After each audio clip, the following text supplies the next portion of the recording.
Going back to basics, Ryan. Back to boot camp. Whipping out our player handbooks. D&D boot camp.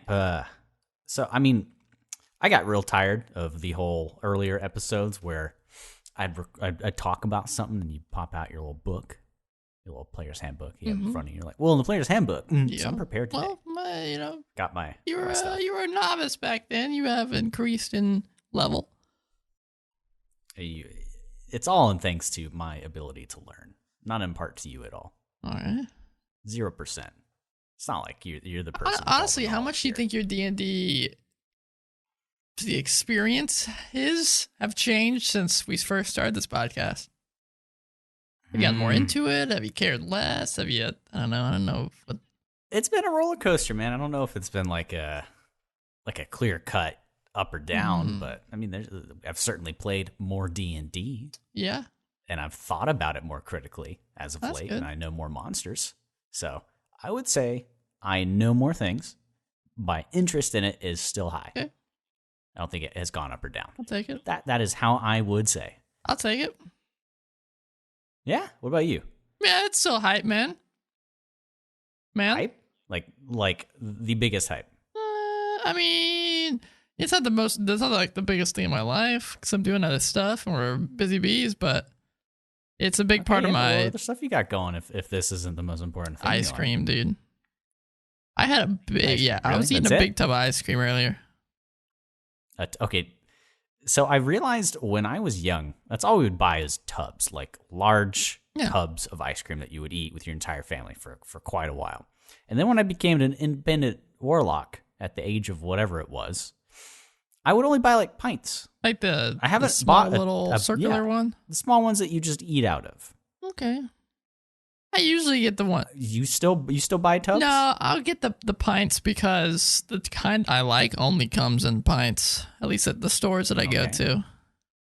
You gotta get your little Ben and Jerry's peanut butter world. Close, right brand, but wrong kind. I don't like peanut butter ice cream, man. I don't either, but this one rocked my socks, really? Man. What do you usually get? Yeah, it's a lot. I'm not gonna lie. It throws like basically Reese's Puffs. Peanut butter chocolate flavor ice cream at your face. Let's not go back to that era. I get the fish food with a P. The fish what? food. Fish. It's fish food, man. That doesn't sound appealing at all. Well, it's okay. So it's fish food with a P. It's spelled PHISH, and it's got chocolate fish chunks in there. It's like chocolate ice cream, and what does that even mean? It's just like a chocolate chip, but in the shape of a fish. Is that a term for chocolate fish? No. It's in the shape of a fish. Ben and Jerry, you're No. You're drawing the ball here, and it's got marshmallow in there. It's got caramel in there. Like peanut butter, be like caramel. Well, you gotta have it with other stuff, man. It tastes so good. I promise you. It's the best. Have you had the peanut butter world? I'm not a big peanut butter dude, so do you know Rhett and Link? Do you watch Good Mythical Morning? I used to, yeah. Yeah, they did an entire episode of tasting. I think it was every flavor that they had. Of Ben and Jerry's? They're big. Yeah, they're big fans of peanut butter. Okay. So everything they liked was chocolate peanut butter. They didn't like any of the fruity ones, which I'm a big fan of, like cold fruits. Some cheesecake types. They like some of those, but they picked Peanut Butter World, I think, as the best one. And Keller and I went to try it, and that rocked. What do they think about fish food? I said earlier. I don't remember, but I'm kind of curious now. I got an idea. How about we forget this D&D podcast? Let's just make it an ice cream themed podcast. I'm down, dude. This fish food thing is an enigma to me. I have no idea what that could possibly taste like. It tastes like ice cream, man. It just, I don't know. I don't know why it's called fish food. I'm going to be honest with you. It's just got fish in it. Well, it's not actual fish. It just looks like fish. They're swimming in the ice cream. I guess, but your little pint. The name doesn't make any sense. Fish food. I'm not eating their food. I'm eating fish. Well, a lot of things don't make sense in this world, Ryan. Yeah. Everybody's like, okay, I can smell transition here. It's coming. He's turning around. Ability checks. And you just rammed into the It's one of those first things you learn about when you start D&D, because you get the character sheet in front of you, and you are wondering what the hell all these damn checks are. What are these large boxes with strength? How do I use them? What do these things mean? Yeah, we're going back to basics today, because Ryan and I are constantly having conversations, and me and other friends as well. By friends, I mean Kenneth. He's my only other friend. I'm kidding. Joe's also my friend. There are other people. I love all of you. I'm kidding. He's not. Okay, let me reel back. But these things have multitudes of branching opinions and how you use them, what they do. Well, let's start. Everyone seems to use them differently. Everybody does seem to use them differently. DMs We're included. also talking about yes, and it's D&D. Do with it what you like. That's the tagline of the game. You can play it however it's in your brain. It don't matter. But we've got these 6 ability scores that we start out that kind of give form to your character and how they perform in the game. Those scores lead to very specific checks. Example, strength and athletics are tied together. I mean, for all intents and purposes, Ryan, just realize that these 6 things are how you interact with the game. Yeah, that is your way of interacting with the world the DM puts in front of you. Yeah, I mean, outside of just like plain conversation without checks, most of the time. But as we'll discuss, many people don't interact with the world in any other way. They'll say, "This is what I do. I want to make a persuasion check." You know, they won't actually role play it out, and of course, that's okay if that's what you're going for. So, I mean, that's a polarizing topic, though. Do you think, and if it's a good time to like put a little sentence in that, do you think that's wrong? What, for not really role-playing interactions and stuff, or how do you mean? I mean, there's different play styles to D&D, but I want to say, do you think that is just not a good experience compared to making it more good? Well, I think, again, it depends on the type of people that are playing and what the DM, how the DM likes running the game, how the players like playing their game. Because I was talking this with my girlfriend the other day, how it's interesting reading people's D&D stories like on Reddit and Twitter and stuff, and seeing how different they are to the ones that I like to play. Mm-hmm. Like, people will say, they'll have, like, in quotations, "This is what I say, this is what the DM says," and it's very generic stuff. Like, I'm talking to the shopkeep, and I say, "What do you have for sale?" The DM will say, "Oh, we have," he reaches around and says that he has this for sale. It's almost like they're speaking in third person, not speaking as the characters. And they'll say stuff like, "I can see that he, I know I'm proficient in medicine. Does this look like a health potion to me?" The DM asks for a medicine check. And I say, "With your medicine check, you can tell this. And the guy's like, "Okay." I relay that to the shopkeep. And then the shopkeep looks nervous or whatever, and then he gives you a discount. Yeah, so it's just like you said, third person. Yeah, I'd prefer it to be in first person, like you're speaking as your character. But of course, that's the type of stuff I say in session 0. Yeah, this is kind of getting into a different topic, what I'm about to say, but liken it to playing a video game where you start kind of experience everything with fresh eyes. It's that sort of time gets shorter as you go on. These tasks that you do in video games become monotonous, and a lot of the time later on when you level up, some of these tasks either get automized or they drop them out completely. Mm-hmm. And I can see D&D games, if people aren't strict with role-playing and these ability scores and how to use them, that they just kind of fast forward or quote-unquote skip cutscenes. Yeah. Because you've interacted with so many shopkeeps. The only time it turns into something different is when it's a significant character. Yeah, or something. And I already kind of do that for some things. Like, if you guys are just wanting to sell your items or something, and we don't need to make a whole ordeal, or we're even shopping for literally the whole session, let's just make a quick thing. Yeah, that's definitely, every character is not important. Just like in the world that you meet in real life, not every person is super important to your specific story. Damn. Do you hear that? Not everybody's important. To your story. So that's the core of this conversation with ability scores too. And just to jump through it, even though it's one of the most early concepts that you learn when you're playing D&D, the 6 ability scores are strength, dexterity, constitution, intelligence, wisdom, and charisma.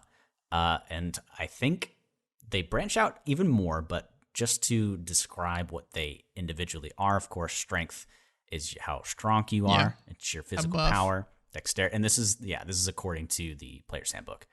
Dexterity is your agility. Constitution is your endurance. Intelligence is your reasoning and memory. Wisdom is perception and sight. Those two are often confused together, or why are they separate? You can kind of see they're a bit different with that description alone. And then charisma is... this is the best description of charisma I've ever read in my entire life. Measuring force of personality. Interesting. Where are you reading these at? This is part 2, playing the game, within chapter 7 of the basic rules within the player's handbook. Interesting. Yeah. Force of personality. I don't know where. Mine says something different on mine. Does it? Well, this is on D&D Beyond. I just went to sources, and then mine says it measures your ability to interact effectively with others. Confidence and eloquence. I think force of personality is that's a little more interesting. Is more entertaining. How forceful is your person? No, that's a different context. We'll see. But the first tagline is your character muscle-bound and insightful, brilliant and charming, nimble and hardy, stuff like that.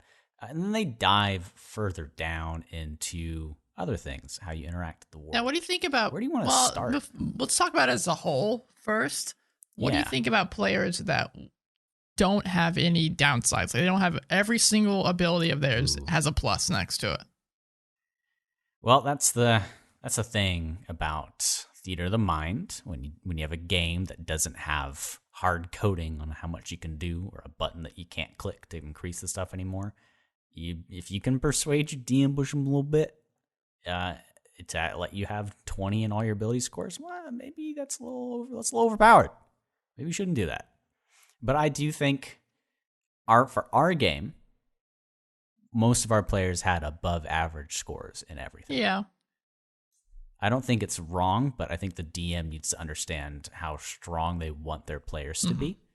And it can be kind of, to me, sucky for worst choice of words to describe my feeling about it.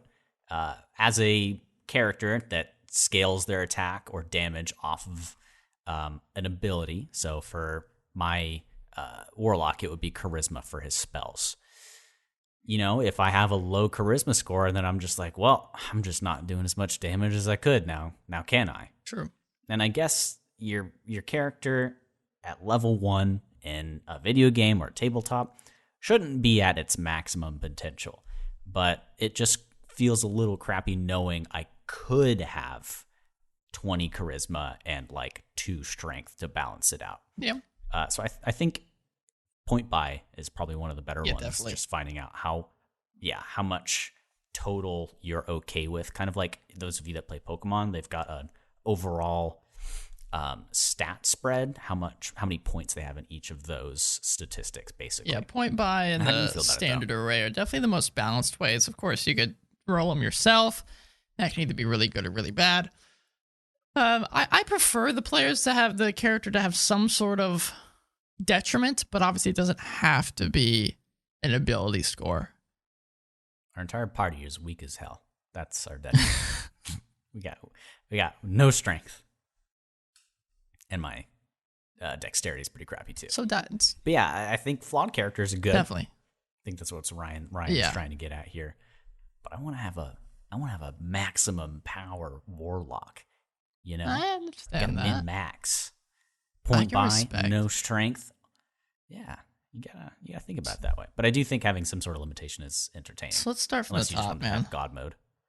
Oh, you don't want to go from the bottom? Nah, start from the top. I'm just kidding. Strength. Okey-doke. I think we should break these down off and also by specific check, like athletics or insight and that type of stuff. So we'll start here. It's funny that you say athletics because that's the first one. That is indeed the first one.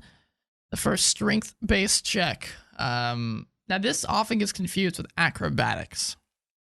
Yeah, what's the difference there? Athletics is specifically something that you're doing, strength-wise, climbing something, jumping over stuff, running. You could even say running quickly or swimming fast or While acrobatics is more along the lines of shimmying through like two rocks, or being kind of getting crawling under something along those lines. The best way I try to visualize it is athletics is like sheer force or core strength. Yeah. And what's the other one? Acrobatics takes flexibility or dexterous movement. That's why it's not necessarily that's why strength. It's tied to dexterity. Yeah, exactly. So for these two, I think a common thing that you run into is that you've got a party and they need to make a check to get over, say, a bridge that's broken. Are you calling for a group check? Are we allowed to do a group check for people jumping? Yeah, you could. You probably could have them, catch the player if they fail, but everyone else succeeds. I mean, in this case, what I wanted to talk about, because I've experienced this a couple of times in games where I'm good at, or at least better, because my strength is -2 at acrobatics, and some of the others are better at athletics. And the DM says there's a gorge in front of you. Can you make an athletics check? And some of your players combat saying, well, I can see myself getting through this with acrobatics. Can I do it that way? I'd say, how would you navigate describe it to me. How would you do this with if you can tell me how you'd use an ability check that I've called for something else, then yeah, I'm all on board. Okay, so you're okay with challenges. Yeah, well, it's like 4th edition had the skill challenges. I don't know if that's what they were called. But very specific things where you had to pass an X amount of them to get through this scene, this section. And if you failed 3 of them, then quick time event? Kind of, yeah, like a quick time. If you failed 3 of them, then you would fail the whole thing. And it was basically a way that you get the players interested without the DM having to come up with every single obstacle. And they'd have to choose their... If people watch Critical Role or have DMs that have adopted this feature, Resurrection, I'm using that it's basically how I do skill challenges as well, is making Resurrection a thing where people get involved with it and use their abilities to interact with the world and the experience of this section. And so if you describe to me how you use your specific ability, then yes, definitely. Okay, good. I think there are probably some stiffer DMs out there that might not, but I think having that flexibility makes for the smoother. Because you could say with athletics there, obviously you're jumping over the gorge, but with acrobatics, maybe you're tossing a rope or something quickly, or, I don't know. You think of it yourself, kids. Yeah. So for strength specifically, it's interesting because this is the only ability that's tied to strength. Now, caveat, there are a lot of just basic make a strength check for me. You push stuff, lift, carry, whatever. It's involved in a lot of other things, and they balance the abilities this way by giving a lot of the more RP heavy things like intelligence and whatnot a lot more with the what's it called? The abilities that branch off after the stats that we've been mentioning. Yeah. I'm losing all the vocabulary. I understand in my what brain you're saying. here. I mean, strength is used for other things, like if you're busting down a door, you're going to be using strength. Or you could even use it when you're intimidating someone. There's intimidation checks. That's tied to your charisma, but you could very easily say, if you're intimidating someone with the size of this big ass barbarian, then that's definitely going to be an intimidation with strength otherwise. Or would you... I guess, yeah, I didn't think about it that way. You could run it as still a charisma check, but if they flavor it in their explanation to you as a DM, because you like to be convinced by your players saying they push this person and they use their strength, you could lower the charisma check. True. They need to make. But if I have a big barbarian dude that's not charismatic but is getting up in someone's face, first of all, they might not even have to make a check. They're intimidating as hell just by doing that. But if it calls for a check of some sort, then I definitely would say, make an intimidation make an intimidation check based on your strength. Okay, I like that. I've actually not thought outside of the box in that way. And then for those of you that play with encumbrance, I've never interacted with this myself, but is there a system for coming up with your encumbrance with strength? Yeah, there is a variant rule for encumbrance that you can do it, and it ties into multiply your strength by it. And then once it's over a certain number, that means you're encumbered and your speed drops and whatnot. I don't know many people that go with this, and it is a lot of work on the DM and player to keep track of exactly how many pounds each thing weighs that you're putting into your pouch. But if that's something you like, I think that's probably a good way to actually get people to think about your items a bit more, because our party and a lot of parties did forget about the items that they're carrying. And it is also, it's tied into your carrying capacity period as well. It says your carrying capacity is your strength score multiplied by 15. Again, we don't really deal with that. Obviously, I play within the realm of realism, so if something's too big, you can't take it. You mean I can't carry the giant's skull or the crown, whatever the heck that was? Yeah, you guys really wanted that thing. You can't. They tried for, it felt like 15, 20 minutes trying to move this thing, and it was huge. I'm like, there's no. Eventually, I just said, guys, there's no way you're gonna move this thing unless you like cast some sort of spell on here. And it's still there. They could always go back and check it out. Don't tell me that, because I will. This calls into, if a DM also wants to give your players a bag of holding. A lot of people say don't, because then this whole section is just at a moot point because they don't need that anymore. They don't need to worry about their carrying capacity or encumbrance. But if it's not a big deal to you, period, then just give it to them. Yeah. Wait. That's interesting. I'm like, bag of holding, I think it's like if you have spacious items, though I guess it does have a certain amount that it can open up to. You're kind of making me wonder what the point of it is. I mean, it does just give you a flat increase to your carrying capacity. Yeah. I suppose, and you can it gives you a in-world reason to not care about your weight, your carrying capacity. Interesting. Okay. Sorry, I thought I was hearing a thing outside of my window, which would be very weird because there's no floor there. So they would be, maybe it is a ghost. Well, or maybe they're just really acrobatic. I didn't even think about this. We'll talk about this right on the podcast instead of talking about afterwards. We should do a Halloween-themed episode. Oh, man. Spooky, for 2 scary weeks. Skeletons. Send shivers down your spine. We could just talk about our favorite scary creatures. Dude, I mean, we just did Icewind Dale. Even the marketing team for Witches of the Coast has been now we're going to review Curse of Strahd. Man, I don't know if like emotionally I can handle that, because we've run a campaign. 2-hour episode. Well, yeah. Speaking of not doing 2 hours, let's talk about these dexterity checks now. Yeah. So for dexterity, as we know from Dark Souls, building dex is trash. Oh my god. That's what I did my first playthrough. Uchigatana. You don't remember that good meme? That good meme, building decks in Dark Souls 3 or anything is just trash. I'm not a meme lord, man. Sucks. Oh, you gotta learn the memes, man. But for dexterity in D&D and most of its similar games like Pathfinder, it's a pretty dang versatile stat to put your points into, I would say.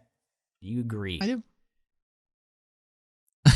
Well, for dexterity checks, and I was expecting some like, nah, dex sucks, man. But no, I mean, all abilities scores are. I mean, specifically, this one is tied into your initiative, so this is definitely a very important. No, yeah. Abilities if you want to go. You get that that 1 feat. What's that 1 feat called? Alert. It gives you alert. Yeah, it gives you like a +9, I think, or something. It is. I don't understand, man. That stuff is insane. You can't be surprised. But yeah, dexterity checks, as according to at least my player's handbook on this good old D&D Beyond, it's a check that can model any attempt to move nimbly, quickly, or quietly. Yep. As we'll see moving forward. We talked about acrobatics already. This is your balance, your flexibility, your twisty, turning ability that you might make to jump over stuff, climb things, and whatnot. You don't need strength for that mess. So if you're a character that just can't push stuff around or pull things, this is the compensation. If you decided not to go for strength, you could build into dex and be able to maneuver around, be sneaky boy. Mm-hmm. A lot of rogues go for this stat. If you're a rogue, you probably want this. Yeah, elves as well. The stereotypical elf, that is. Oh, yeah. So this is a kind of an off-topic, I guess. Make a sentence or two on this, like a debate. Okay. Ryan. How do you feel about the whole races have stat blocks? Like a bonus to them specifically. I have never been bothered by it personally. I think it was and is a good way to, quickly get into making a character, and I don't think making a stereotypical character is a bad thing. I do think it's fun to play against type, but obviously, it's not too fun to make an elf that gets a plus to your dex if you're just gonna be a big barbarian. If you almost feel like a waste. Yeah. So I do kind of like the idea that they're heading towards and what Pathfinder's doing, making it more of a thing that you can pick up and choose after the fact, after you choose your race, and just have maybe races have certain traits instead. Yeah, it's been interesting to see what the tabletop and RPG spectrum has been doing. Like Baldur's Gate 3, the early access just came out, and just talking about the character creator a little bit, they've progressed a bit in the way that if you make, for example, a tiefling, specifically like a Mephistopheles or an other type, they have traditionally a skin tone that is associated with that area, but there's a checkbox that allows you to open up all options, all eye colors, etc. So they're being more flexible in that regard, but then with like proficiency stuff, it's still kind of tied to racial bonuses or your class in particular. So it's interesting to see who is adopting what and in what ways. So I thought that was just kind of like a hot topic we could toss in here. But moving back to dexterity, one of the biggest ones I would say too, and it's right here, sleight of hand. And I think that one is also not used a lot and can be misunderstood a bit. Yeah. In our games as well, I don't. There's not a lot of times where I think I would need to use it, and when it does come up, I'm like, shit, that's difficult. Yeah. And I sometimes I don't think about how hard pickpocketing actually is, which is something that is involved in this, like magic tricks and whatnot. But how have you used sleight of hand in some of our? Yeah, sleight of hand is often used. In my opinion, it's used more as something that DMs roll against players. For if they're walking in a big city street and they roll a sleight of hand to see if things are stolen from them, and obviously it'd be against their passive perception. I've only ever had one player do the opposite and like go to try to buy stuff. Oh, JD's sneezing. Oh. Yeah, he's sick right now. He's actually gotten a lot better. This is the only sneezing fit he's had in today, I think. That's good to know. But I've only really had one player that specifically asks for them. I'm sure nobody's gonna be able to hear JD in the background because of the editing that we do. But poor cat. Yeah. But she will ask like, can I try to pickpocket someone walking by? Or I'll describe someone having these really nice jewelry or this really nice attire, and she'll ask, can I try to steal something as they walk by? And that's when obviously I call for a sleight of hand check and have to quickly make something on the spot that they have on their person. Yeah. So we're running into that thing again and again with a lot of these. Is it okay for the player to say, hey, can I make a sleight of hand check? Or would you prefer them to say, I'm going to reach into this person's pocket, and then you like exclamation point pops over your head, make a sleight of hand check? I think when it comes to the specific check, I think it's okay to call for one because that is your character doing an action. You are actively going over and trying to grab something from this person. Yeah. And, I just kind of made a realization here on that specific topic with players saying, can I make X check? Or just kind of organically doing it. And if the DM wants, they can have them roll. I think best of both worlds is really just like players out there. If this is okay, just say, yeah, I'm going to sneak by and go do this, and that, and describe your action. If the DM is either paying attention or wants you to make a check, he will. Otherwise, you don't need to. So maybe that's the solution that I've been looking for, and I just didn't realize just play your character, do your thing, and the DM can interrupt you and say, hey, while you start doing this, can you make me this check? Okay, all right. Yeah, sleight of hand. I think pretty much every rogue will be using this a lot in their game if they are the type that steals things. This is one of the checks. The more fortunate. Yeah, this is one of the checks that is used against players between players sometimes, unfortunately. To like, I want to steal this from this guy. I want to steal this guy's magic item while he's asleep. That's the one thing that will always test my ability to repress my metagaming. It's just not fun, man. It sucks, but like, if it happens, it happens. Thankfully, I've got an ever-watching, omniscient ring. That'll definitely help. Yeah, it does help. If I didn't have that, my boy would be a sad guy with no possessions at all, because his rogue friend steals his items, which again goes hand in hand with stealth. Yeah, this one's used a lot. Very self-explanatory. Oh boy, very self-explanatory. Your ability to sneak without getting seen by someone. But now the all-important question, when is the stealth check rolled? Is it... I mean, what do you think? I've recently changed this. We talked about this just last week after the last podcast. I've recently changed this to, instead of the players saying, okay, we're heading into the dungeon, let's make a stealth check now before, I'll have them make a stealth check before they head down into the dungeon. Now we'll have them, obviously they want to be quiet. They know where they're heading. So I'll have them, sneak down, get quiet, and start moving through the dungeon. Describe that they see a patrol heading by. The guy's, just walking normally, talking to the guy next to him, and kind of rests his eyes, just passing by where the players are. Then make a stealth check.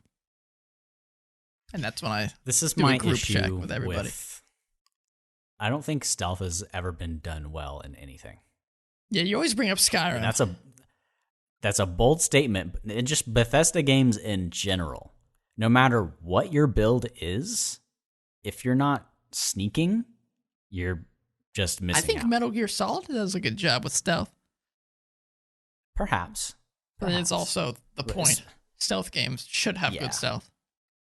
They should. But in games where it's not the focus, like Skyrim, I like, even if I start out with a person in the beginning of the game that's a two-hander wearing heavy armor and I'm playing on a harder difficulty, I'm just at a disadvantage if I decide to allow myself to be noticed by my movement. Yeah. It just feels weird. And in D&D, it kind of goes with my opinion. I think a stealth check should happen anytime the party wants to be sneaky. But then again, you're doing stealth checks like every 2 seconds if they play like I do in Skyrim. Well, the problem with that comes to, and the reason why I've recently changed to doing it specifically when a patrol is nearby or something, interacts with the players calling for a stealth check, is otherwise the players, and it's almost impossible not to do this, will know, okay, I rolled bad on that stealth check. I'm now no longer going to do what I was going to do originally. I'm going to now not go farther in. I'm not going to stay farther back because you're not going to know you're not stealthy until it comes down to someone being nearby. So I think doing it this way removes the metagame aspect, and I haven't noticed any detriments of it currently. I think it mitigates it, but I didn't think that was an issue in our party. For me, if I roll bad on a stealth check, I'm still going to try to sneak and roleplay that. Yeah, but you're not everybody. That's just me. I'm not saying specifically for our party, but for a lot of people, it will very much impact how they interact with the world. I think it's one of those things, if you have a party that is not good at keeping their metagaming quiet, that you should do it. But otherwise, playing it that way is kind of a detriment to me. If you have a party that can handle it, I think giving more freedom to them to do stealth checks is better. How about if they are truly okay at seeing the number and like knowing that their character does not see that dice roll, I think that's the better way to play. Well, about to say, how about Braxton's all new thing to hate on is the DM making the stealth check for you. I have dice. I just want to roll them. Even if I don't see the number, I want it coming from my hand. I want to deal my own fate. This is something we didn't bring up in the Icewind Dale episode, but there's a place where it calls for a survival check that you make for the player, and it got Braxton's gears going. I just don't. I want to play the game, Mm-hmm. I want to roll a dice. I want to see my dice number happening in front of me. If the DM is rolling stuff for my character that I'm doing specifically, like navigating a snowy field, that makes me annoyed. Now, if it's him rolling somebody to notice me or somebody he's controlling, I'm fine with that. I'm okay with that. But if it's my character saying, okay, I want to, or my character's navigating through this snowy field and Ryan decides to roll dice back there, I'm like, what happened? Well, it just makes me a little sad. But I think that's, again, maybe trying to mitigate the metagaming. The whole point of it is to mitigate metagaming. But I think, to Braxton's point, I think it is a much more extreme example that is not needed. Yeah. So it depends on your players. If you notice there's an issue, this is a way that you can alter it and try to rein in the metagaming, min-maxing their experience. But I mean, sometimes you just gotta sneak, man. And if you're doing bad, you gotta risk it. And it is important to note that stealth is also tied into what armor you're wearing. So if you are wearing heavy armor, you will have disadvantage. Yeah, so I think it's clinks around. This is one of the stat blocks or abilities that are the reason why we wanted to do this episode, because I think almost anybody that plays D&D or is a DM will get maybe a little opinionated or heated on this topic. It's just one of those things, and stealth is a big part of them too. It's not often called for just one person. Often these are group checks, which means if half the group fails, then you're spotted. If at least half the group succeeds, then everyone succeeds. I usually will say that in a way like the player that did bad, I'll say they slip and I'm about to fall and one of the players catches them real quick. Yeah. I would be okay with, and it depends. I think a lot of people like seeing each other's rolls, but if there was like a bowling alley-esque sort of thing where people, and if they wanted, the player could know the roll, but none of the other players at the table get to see people's rolls, which I think would be kind of fun. Yeah. It's like you don't know what's going on. So everybody does a group stealth check. Only the DM knows the total, and everybody's just hoping each player got a decent enough stealth check. And then you're like, your warlock over there, his shoelace was untied and he tripped on it and falls on his face, and all of his items and stuff rolls out and makes the loudest noise ever. And you're like, crap. That would be fun. I think that would be fun. No. But a lot of people like seeing the rolls. Okay. Now that we've stuck on stealth for a bit, other dexterity checks don't exist except for figuring out your armor class and your initiative. I mean, it again goes back to strength. How it doesn't just come down to these three. You could also do it if you're picking a lock or you're disabling a trap using your thieves' tools or. General, I also do it now, depending on how the players want to use a rope. I will either do a strength or a dex check. Depending if they're tying a nice knot, that'll be dex. If they're tying it just really hard, then I'll do strength. Obviously, then that just plays in the DC for the prisoner to try to escape. Yeah. Oh, and not to forget that you do have a proficiency bonus, and that gets added to any of these things if we needed to mention that. Like that. But yeah, dexterity I think is a pretty dang critical stat, especially if you've got a combat heavy or dungeon heavy group. Speaking of this person's like this was speaking of important ones, Constitution, the follow-up guy, ability to survive things. Yeah, this ties directly into your hit points. Yep, which is a big smart thing to invest in if you don't want to die. When you make your character at a low level, if you've got a low Constitution, you can, I think it's possible to have 3 health points. Also has no specific ability check. Yeah, it's just your ability to kind of wave off poisons, hold your breath, squeeze them out of your body, hold your breath. It's literally just the ability to not die or succumb to sickness or disability. Exhaustion, yeah, that type of stuff. Yeah. To kind of liken it to IRL stuff, if you're the type of person that needs to sleep like every 2 seconds, and if you step outside and the sun kind of blinds you, like me, if I were to make my stat block, which maybe we'll meme it up and do it at the end, I would have extremely low Constitution, like an 8. Now, to mention, people might be like, well, that's not too low. That's about middle. In D&D or most tabletop games, 10 is human average. To give it an analog. If you have a 10, you have average Constitution or health. If you've got a 10 in dexterity, you're a regular person. You can do the typical things that somebody that jogs every day or has like no training in anything could do. I think that's a good point to make. So I would have like an 8. And it's important. We haven't already mentioned these. These also tie into your saving throws for these specific things.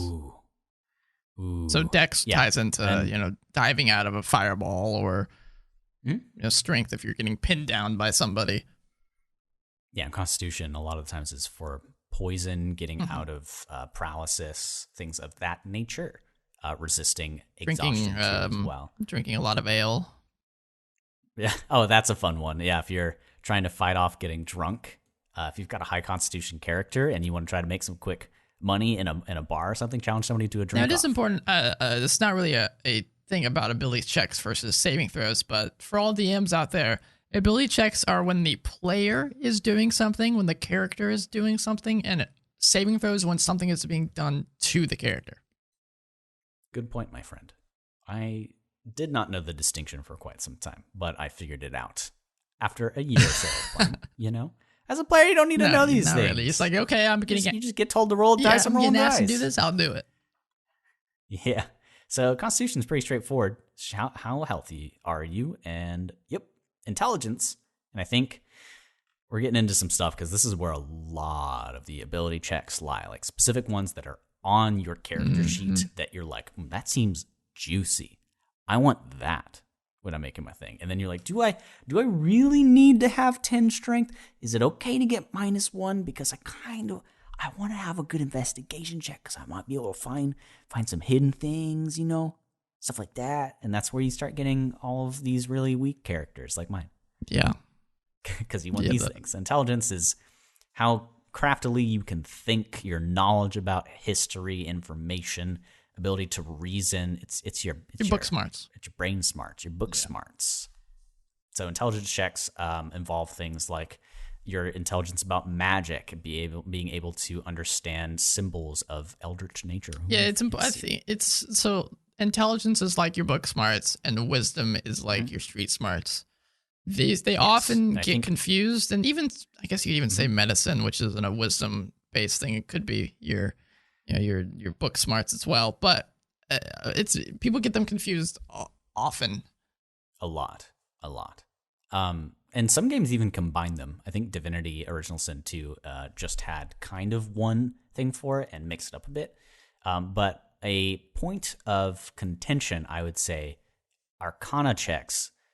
Do people or D&D characters with Arcana, are they able to instantly tell if something is magic or not if they have a really high intelligence and Arcana ability score? Based on this very specific Arcana thing, the Arcana description, no.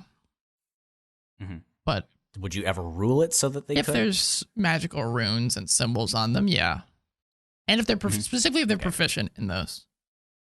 Yeah, I think it's important to note that there is an identify spell, and there are items that allow you to identify things. So if your players are using Arcana checks to say, I want to know what this does, reel them back a little bit. Yeah.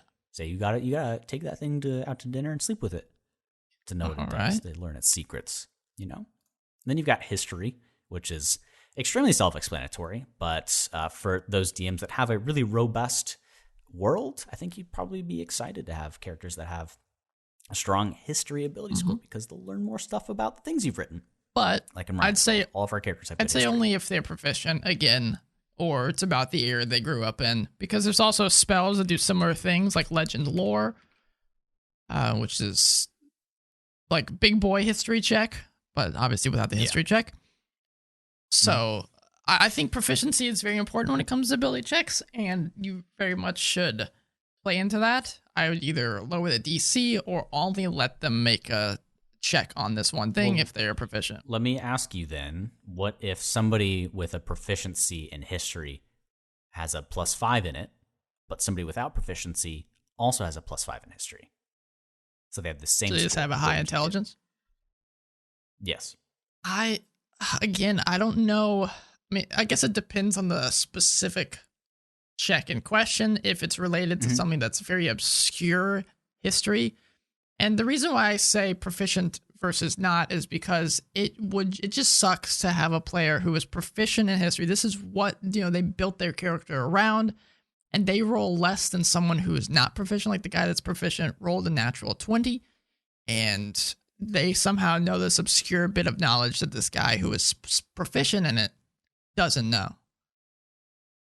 Yeah, I mean, I think there are ways to describe it. It's like, this is just the one tone that you didn't get, I suppose. Sure, but that won't be the one time this happens. If you let them but roll the context you need to look at, is very much what you're saying. So if you have a character that is built around history, like you've mentioned, and they've specifically said they've traveled to libraries in the world and they've tried to read everything they can, learn everything they can about the history, I think they should have a bit more leeway into what they're allowed to or what their roles can learn on. And for a character that has maybe even a higher history ability score than that sage or the person that reads a bit, but they come from a very secluded area, maybe history checks are just harder for them. Maybe they have to meet a higher score to answer to it. That's something you can probably do. But history's... Well, Matthew Colville... We've talked about him a few times on this broadcast. He made this video on ability, on skill checks, the 4th edition stuff, and how to bring it into 5th edition. And he specifically says, unless someone is proficient in an ability, I won't let them make an ability check for this ability, for this skill challenge, because Just that I want the players to think how to use my specific abilities, what my character is good at, and not, get in the way of what the other players are good at. Obviously, unfortunately, with my party, a lot of them are proficient in very similar skills. Mm-hmm. Yeah, which kind of sucks. And I would have changed what I had after we started playing your character a bit more, but that's just, kind of how it felt. The cookie crumbles. The cookies crumbled that way. The creme brulee. But for history, I do think like my solution, if I were to DM a bunch of players that had a proficiency in history, that's a tongue twister. I would make ability checks a lot harder for people that don't know a lot of general knowledge. This is also and the person that does not important for every game. No, yeah, some of you might not even need it at all. So talk to your DM. But yeah, it's important in our game, so we have some opinions on it. And then investigation's one that happens. I think it's one of the top two that happens the most often between this and perception. Yeah, I agree. Investigation's a chonky boy. So this is, and they're easily confused too, just like how their parent abilities are. So investigation is looking around for clues, making deductions. So it's thinking rather than perception is looking. Yeah, the way I separate them personally is investigation, you're looking for something specific. You're checking this wall for traps. You're checking the ground for traps. While perception, you say, I'm going to look around, period. I'm just looking at the general area. While investigation is very specific idea. I think that's probably one of the best ways to describe it, actually. Good shit. Yeah, screw you, Watsy. We've reached our first curse word of the podcast. I'm impressed. We're still PG-13, guys. I get to say fuck twice. Oh. Once more. All right. Okay. But I don't know. You kind of nailed it with that description there, honestly. I think we can move on. Yeah, well, you just keep them. So investigation is going to be used for traps and along those lines. Mm-hmm. And nature is next up. This one, it doesn't happen a lot. And this is where I can see where Matt Colville's rule of if they're not proficient in nature, it just doesn't make sense that they would have knowledge about it, really, unless they're just, again, proficient or they've studied it in their background. So this is your ability check to recall lore about terrain, plants, animals. You see footprints, and you're like, oh, what kind of little toe beans are those? Survival. Another one later would be how you would follow these. Mm-hmm. So they go kind of hand in hand there. I don't see much problems with this one arising in the ways you determine what it is. Much do you? No, I've never really had issues with nature. Again, just coming down to when do I ask for nature? When do I ask for survival checks? Yeah. Man, intelligence and wisdom really have a lot of... Yeah, so nature would be... Both use your nature noggin. would be trying to understand specific what is around me, what is this, what is that, while survival is how do I use this? How do I find, can I follow these tracks? And I think with the next one, with religion, sometimes I find a bit of issue with history and religion. There's a bit of crossover there. So let's set up something like a situation here. There's a tome or a symbol on the wall. Being able to deduce who that symbol belongs to would be religion, in my mind. Yeah, would you agree? Yeah, unless it's a very common symbol. Yeah. I think there's some crossover with religion and history, right? If that symbol, that god is very important to a certain kingdom, then you could say then it ties into history. Yeah, but being able to maybe recall a specific passage in a prayer or a rite, or being able to conduct those things or understand their origins, maybe would be more so religion. Yeah, a lot of these do have bleed over, which I think is good for players and for DMs and for improv. It allows you multiple different ways to reach a similar conclusion instead of, if you don't have this, sorry, you guys are screwed. Yeah. And that's a thing that kind of gets me in video games, man. I've talked about this for sure, I know, and it's a hot topic with me and Kenneth. So, for example, in a game like, I guess any RPG, but specifically in Divinity Original Sin, Disco Elysium, and now Baldur's Gate 3, you are walking around and either a dice roll pops up on your screen or you see a glowing pile of dirt and you go up to it and you get to the dirt and it says you need to be able to have a strength proficiency to dig through this, or you need to be able to have this amount of strength to open it. Now you know the thing is there or you make an investigation check and you see that there's a crack in the wall that you can punch through because it's designed that way, but you fail it. You can never open it again. Yeah. In video games specifically, I've paid $60 for this, and I feel like I'm missing content. There's people that are better than me at role-playing and understanding their consequences, but I am so bad. That's what second playthroughs are for, man. I just don't do it. I don't have that time, unless it's a game that I just love. Well, again, I think that's why a lot of these games have... You can use 5 different party members in certain games, and you can each of them have different ability checks and good different stuff. So you kind of end up getting a party that's good for almost everything. Yeah. But then what's the point? You know, what's the point? Well, everybody's good at everything all the time. That's why we make God characters in the beginning. Okay. Side note away.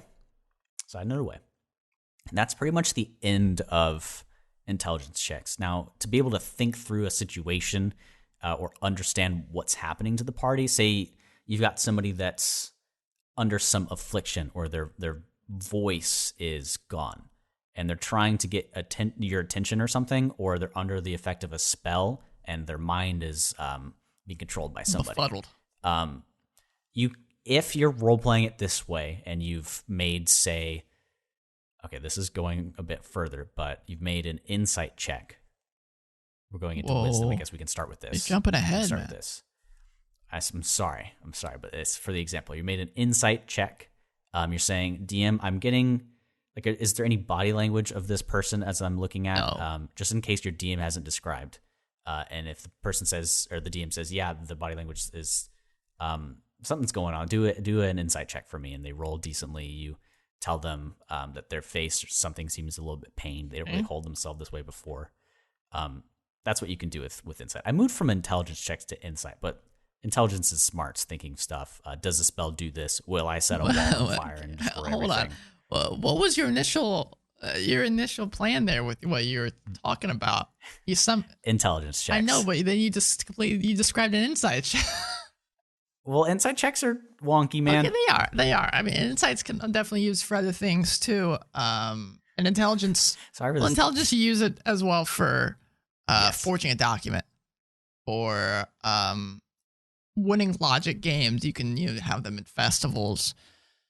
The player's handbook describes estimating the value of a precious item. I almost would say that could be like I almost would say it's a wisdom check in a way, but.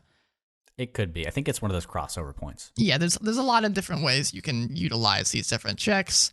And we kind of mentioned insight already. You can even, in theory, use insight checks, but not use wisdom and use intelligence or use something else to cover the initial check to decipher, instead of body language, where, if there's a secret passageway, not specifically looking at the investigation, not looking for a secret passageway, but understanding if I am looking at this rock and I know where I came from, in theory, could this staircase lead up to where we were at previously, to a different landing? I sometimes liken wisdom to like your spider sense or your sixth sense in a manner of ways, though with specifically like sight, hearing, and whatnot, wisdom is also involved. So it's literally your other 5 senses. But it's like your ability to feel, and it's like that, like something's off. Yeah. Or how you can read people. Now, that does technically take a bit of intelligence, but again, that's where these two just kind of have some more crossover. Specifically in D&D, wisdom is sanctioned off to like reading body language, understanding somebody's feelings, etc. And it also is house to medicine and animal handling. Yes. Which seems off a bit, but you could use wisdom with medicine as knowing, like, it's weird because nature's and intelligence. Help me work through this, Ryan, because I'm still cloudy on this right now. Why, if not just the reason they needed to put it somewhere, why is animal handling and medicine? The way I just worded to myself when I was talking about street smarts versus book smarts is, in theory, you could argue that medicine, while you can study it, you could also just live it. You could work as a cleric for a long time, and so you haven't studied it, but you have understood exactly, what goes into the human body and how things work. While animal handling, again, maybe you just lived out in nature, and so you've just understood how to you didn't study how to work with animals. You've just lived around animals all your life, and you just kind of have this Dr. Doolittle thing about you. You can talk to them. You can, control them. You've worked with horses your whole life, and so that these are your boys. You know how to deal with them. I guess Tarzan would be a good example. Yeah. Somebody that's like lived in nature. They didn't have to. He just had a permanent speak with animals spell on him. Yeah. They're just kind of in tune with it, which is odd. I feel like nature. That's so odd. Yeah. I guess that's the crossover they have. I don't know. It's so weird that they did it that way, man. But yeah, animal handling is your ability to handle animals. There you go. Nice and done. And then medicine often is included in being able to use a medicine kit or whatever that item is called. Yeah, that's right. If you're proficient in it. Yeah, hell yeah. It is important to know that all these checks we've gone through are important for different classes, so make sure you understand what that is before you make your class. Absolutely. And I want to skip over insight again, just real quick. And go to perception. The other side of the coin to investigation, you kind of already talked about that. It's being able to see, hear, in a general sense. Smell. It's your senses and whatnot. And this happens a lot whenever people enter an area for the first time. You might make a perception check just to get general information in case your DM didn't already describe the entire world there. And a lot of these ability checks, I talked about to Ryan the other week, I think. If you've got a DM that's usually pretty good at describing everything, using perception checks in areas where they might have seemingly left information out purposefully could be a good area for you to snoop as a player. Yeah. Or at least that's how I try to do it. It's also one of the few ones that has a very specific passive ability check or ability modifier tied into it. And this is used specifically just, where you're not actively looking around at the world. This is what your character is seeing. And it's a way to prevent, people sneaking up on the party or something along those lines. And you could say almost every single check, every single ability has a passive modifier, and it has ways for that to work in the player's handbook, but not all of them are on your character sheet. This one's the only one that is. The biggest two probably would be perception and stealth. Yeah, I think just how, I'm agreeing. how you hold your body, ability to walk around. Definitely. And then there's one more before I want to go to insight, which is survival. And again, that's your ability to navigate, look at a compass, go around without getting lost, find places to rest for the night that might be safe, etc. Navigating through the snowy plains of Icewind Dale, except your DM rolls the dice. Still not salty. Yeah, it's following the tracks and whatnot. Boy. Finding food, foraging in the wilderness. Is it time? Let's do it. Let's tackle the beast that is insight before we talk about the final and easier topic. Well, actually, no, I got dicey takes on the last one too. Never mind. Yeah, but I think it's like your reasoning on it is very understandable. Okay. For insight, okay, so insight, as described in the player's handbook, or at least the player's handbook version I have on D&D Beyond, is your wisdom/insight check decides whether you can determine the true intentions of a creature, which is a bold statement, honestly, such as when searching out a lie or predicting someone's next move. Doing so involves gleaning clues from body language, speech, habits, and changes in mannerisms. So the first part that shocked me when I read this description is determining the true intentions of a creature. I mean, it's like Sherlock being able to deduce stuff, piece things together. There's that one show with that one British actor, I think it was called Lie to Me, where he was really good at reading people's faces and micro like adjustments in their body language. This is insight. And whenever I start talking about insight, I forget what my problem with it is. Because I think generally speaking, this is probably the most poorly used one. People try to use this for lots of different things. And I think, period, it is not mind control. Or not mind control, reading someone's mind. Yeah. A lot of people will try to just throw this out all the time. And it's the type of stuff where, you can try to keep it secret. You can tell people, this is one critical role, when they go up and whisper in someone's ear, so only they know the information. And I wish that, oftentimes the Matt Mercer or different DMs would tell people exactly what they're telling the players, so people would understand specifically. They're not there. I guarantee they're not saying stuff like, you can tell this person is lying to you. They're more so going to be saying stuff like body language. This person is, constantly darting their eyes around, or their eyes keep dragging down to your sword and to your where you keep your gold, stuff along these lines. Not like, yeah, you can tell this person's a bad dude. People use it as a good or bad radar when they meet people. And I think Ryan described it well again. It's basically if you were in a video game and they had this mechanic where there's an eyeball that shows over a dialogue box or over a character when you're talking to them.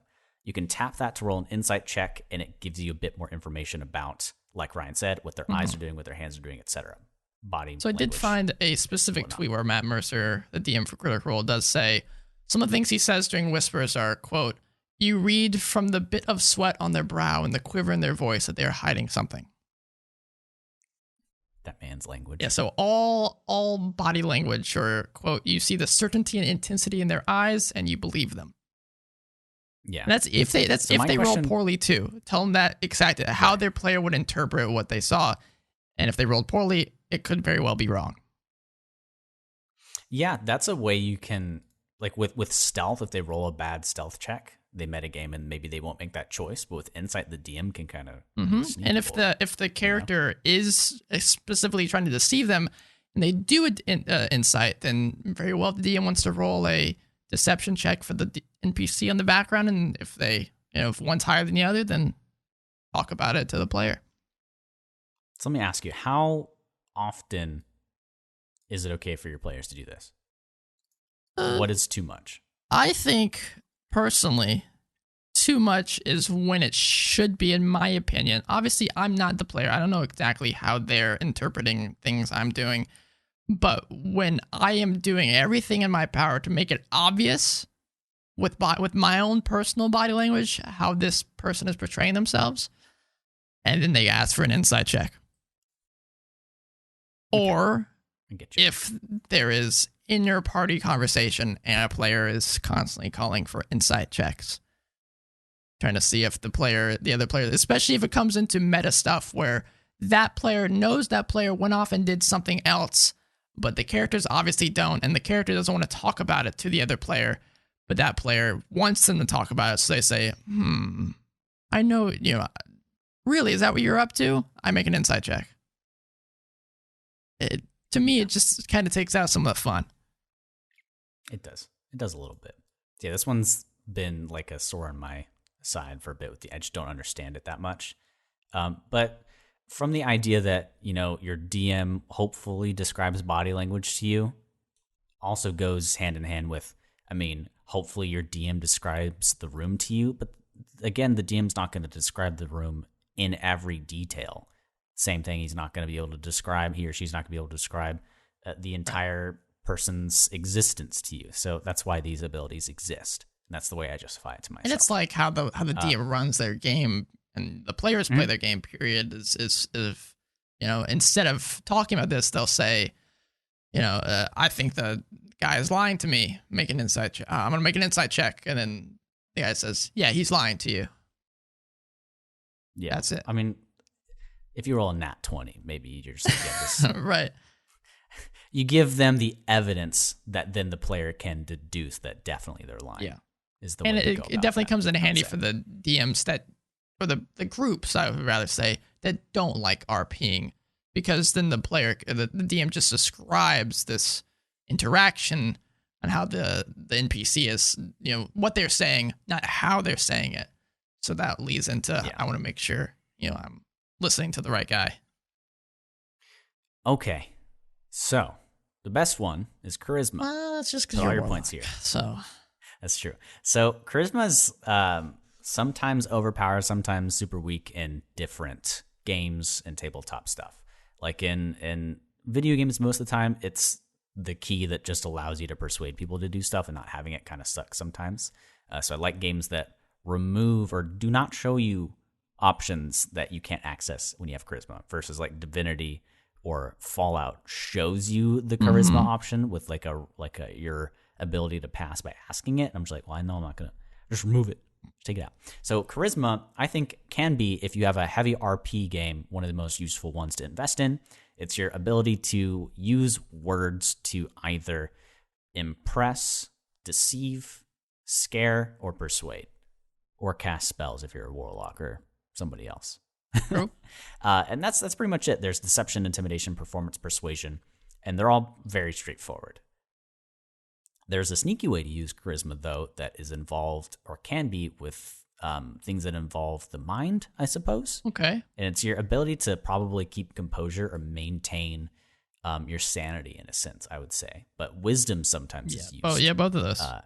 Instead. So I guess that's where I'd want to start first, is when do you differentiate between wisdom or charisma and dealing with maintaining self? I mean, there is a specific check for sanity. In the Dungeon Master's Guide, there is an area for a sanity roll or a sanity check, a sanity saving throw. What's it based off of? That I don't remember. I'm going to pull it up right now. It's in Chapter 9. If everyone wants to pull up with me, we can find it as a group.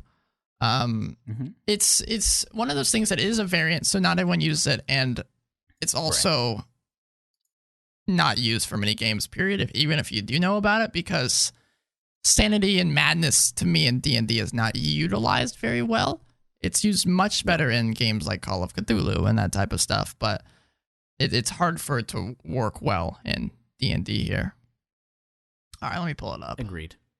All right, he's been looking for it. Now he's trying to buy time right now. For charisma, just diving in again to deception. Thieves may take this. It's your ability to tell a blatant lie. Like if your DM sees you're describing an event to an NPC that you promised to do something but you didn't, he might ask you to make a deception check if that person's insight check that they rolled was decent enough. So deception's a way to combat insight, so to speak. Intimidation, again, if you're yelling at somebody or making an angry comment and you want to intimidate or scare them, this is what you do. Performance. Now, I got a question for you, though, when it comes to those. Yeah. How often do you think they should be used? Like for our game, I don't use them that often, only if the NPC is directly opposing you guys. If you guys are role-playing well, then I don't even call for a check. You guys just get it. Yeah.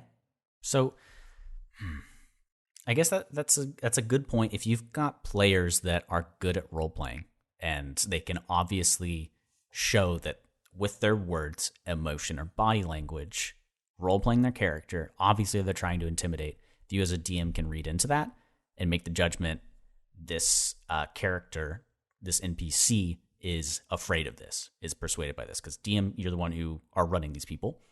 So it's up to you how often you want to do it. Now, if you've got a bunch of players that are uncomfortable with trying to persuade or doing improv, literally, I think that's where these can come in and do a bit more of an accessibility tweak to your games. I would still challenge you, and Ryan has given me these exact words pretty much before in his opinion on it, for players that may not be inclined to give a great theatric performance, still try to get them to explain how they're doing it or what words they're doing.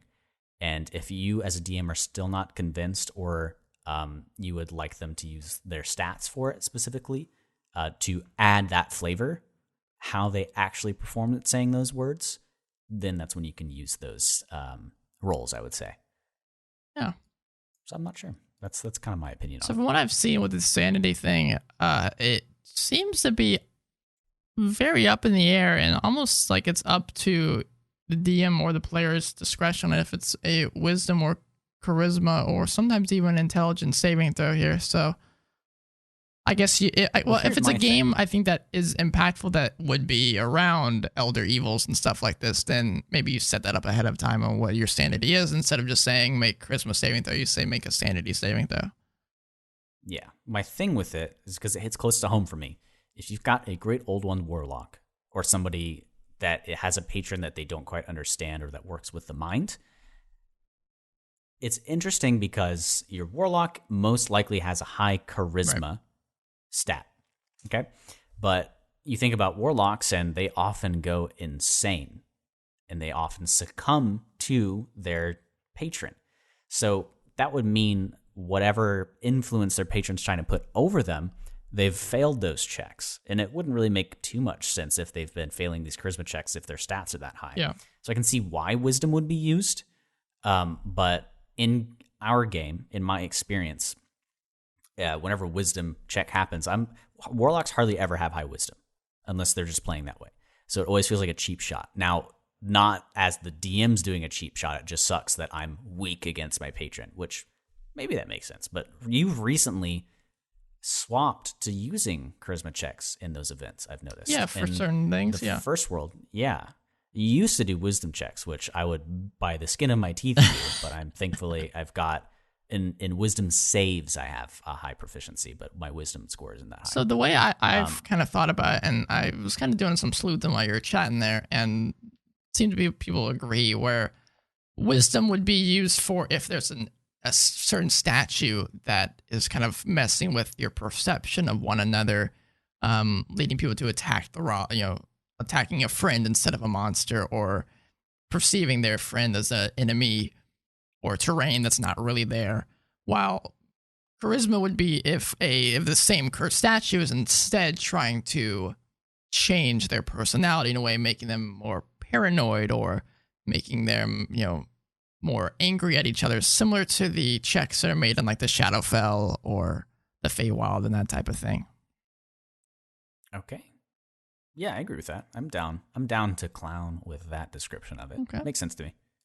All right. So we kind of went through everything. I honestly didn't think it was going to take us too long, but it did. I mean, we're good. We just came off a 2-hour episode. Any last rebuttals you want to make about ability scores, Ryan? DMs don't use them too often, but also don't be afraid to use them a lot in like in certain sections. If you're not using them at all, then you ask for like 10 and 5 minutes that are all very different ones. Then I think that's okay. So yeah, but don't like literally ask for like if someone's trying to cross from point A to point B, say don't have to make an athletics check just to walk across the floor. Give me a survival check to see if your legs are okay. I've seen DMs do it. Yeah, you definitely can. In the games we try to play, we want to make it as organic of an experience as possible. This is merely our way of trying to do it. So take all this with a grain of salt. If you tend to agree with the things we say, with the kind of games we play, you'll probably like what we've said here. Yeah. Oh, and I would say don't make a player make a check if no matter what they roll, they're going to succeed, or no matter what they roll, they're going to fail. Just don't have them waste their precious dice roll on that. Or you can be sadistic and make them do it. Well, maybe if like only like let's say the player would only get this on a natural 20 or something, then make them roll. But otherwise, you could just straight up tell them you don't need a check for this. That's a good last thing that I know you have a thought on. If somebody makes a nat 20 on something, is it a guaranteed pass? People are like, what? My nat 20? Why? Why?